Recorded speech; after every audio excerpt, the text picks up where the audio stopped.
It's time again to recap the latest news from the PV solar industry, compiled by the American Solar Energy Society.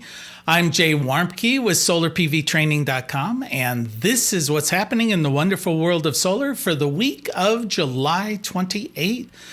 Now, clearly, big tech is responsible for the recent surge in utility-scale solar, according to a recent report by investment bank UBS. Four companies, Meta, Amazon, Microsoft, and Google, account for about 40% of all of the demand from large-scale solar that's been installed in the U.S. over the past 5 years. And demand from these companies, as well as other high-tech companies, is only expected to grow as they begin to include AI, or artificial intelligence, into their product offerings. Now, according to the report, AI requires about 10 times as much electricity as does a standard Google search. Increased demand from these data centers, as well as a increased reliance on electric vehicles, have informed Wells Fargo Bank to project that over the next 6 years, we're going to see demand for electricity in the U.S. increase by about 20%. Most of this increase in demand will be met through renewable energy generating sources, according to projections by the U.S. Department of Energy. They say that about 94% of all new generating sources this year in the U.S.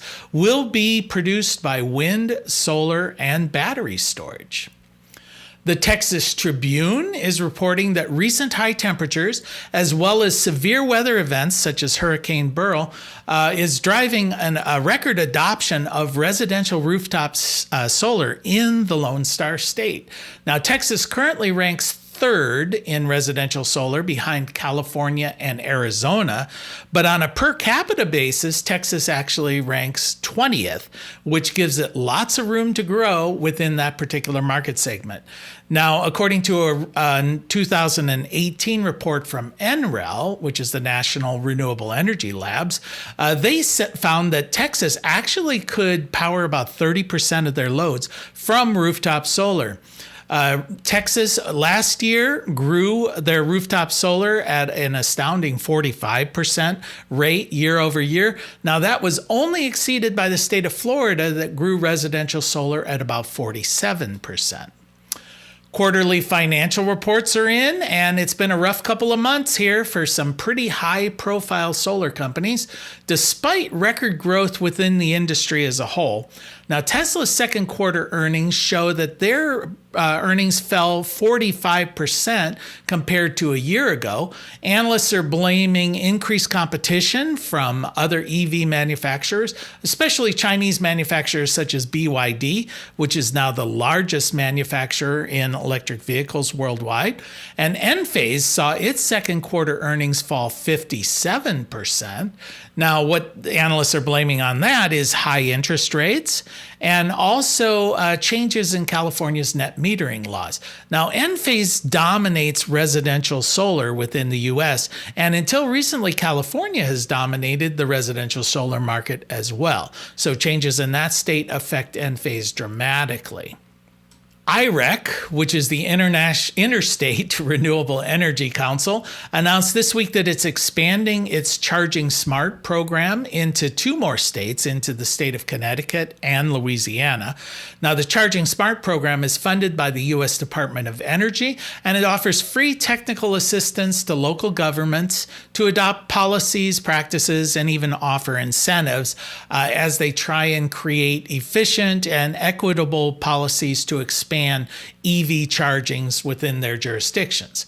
Now, the program offers help in planning, regulatory development, utility engagement, as well as education and outreach programs to the general public.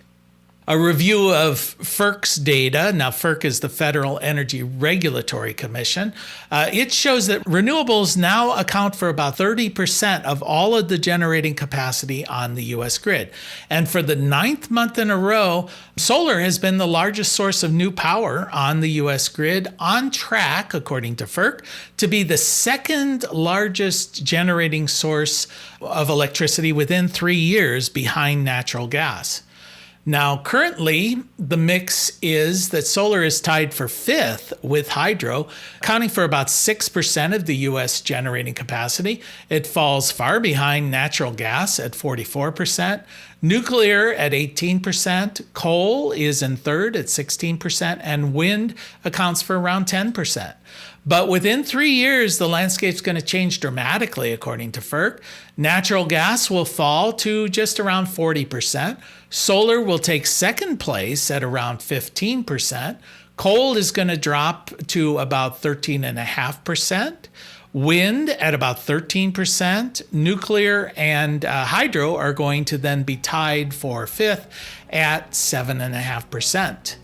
And that is the news from the solar industry for this week. We'll see you in 2 weeks.